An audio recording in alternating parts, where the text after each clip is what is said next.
Chers frères, cher Murtada Al-Khaliq et chers responsables et membres de l'association Al-Sadiq, honorables invités, mes chers frères et sœurs, mes salutations respectueuses et fraternelles.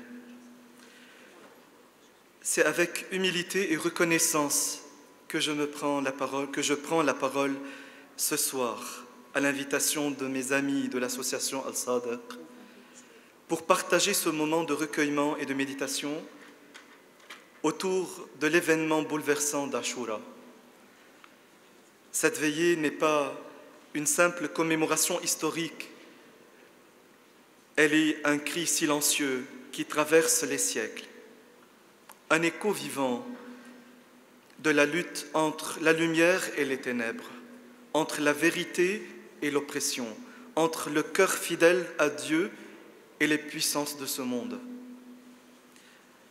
En tant que chrétien, en tant que prêtre, en tant qu'ami sincère de votre communauté, je suis frappé par la profondeur spirituelle du témoignage de l'imam Al-Hussein. Que la paix soit sur lui et sur sa famille. À Karbala, ce n'est pas seulement un homme qui tombe, c'est un repère spirituel qui s'élève. C'est un flambeau de justice, un miroir du divin, un écho de la sainteté. Ce soir, en regardant vos visages illuminés par la foi et la mémoire, je vois dans cette assemblée les traces vivantes de cette fidélité. Vous n'êtes pas là pour pleurer une défaite, mais pour célébrer une victoire. La victoire de l'esprit sur la violence, de la dignité sur l'humiliation, la victoire de l'amour de Dieu sur la peur des puissances. L'imam Al-Hussein ne s'est pas soulevé pour lui-même, mais pour que la vérité ne soit pas étouffée. Il a offert sa vie et celle des siens, comme Abraham a offert son fils, non dans une logique sacrificielle, sanglante, mais dans un acte d'amour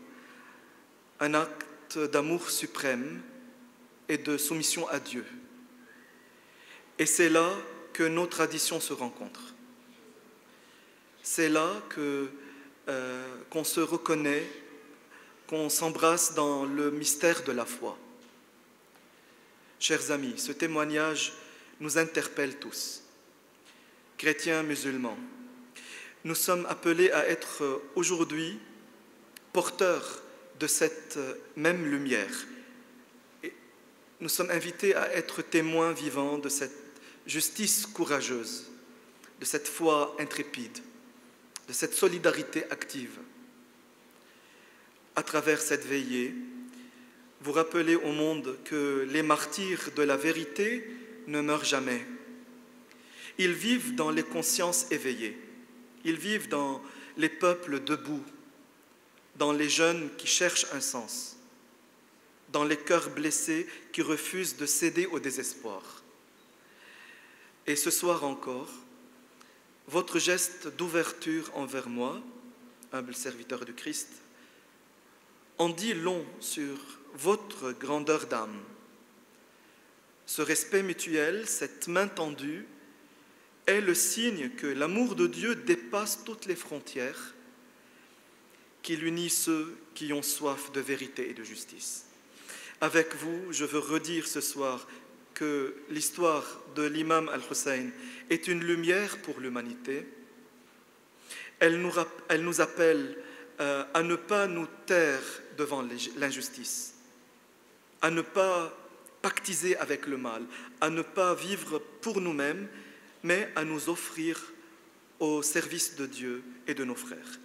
Puisse le sang de Karbala ne jamais être en vain, puisse-t-il irriguer nos consciences, fortifier nos engagements et faire grandir en nous la foi, l'espérance et l'amour. Je réitère mes remerciements pour votre invitation fraternelle et merci pour votre accueil et votre mémoire et pour votre foi. Merci.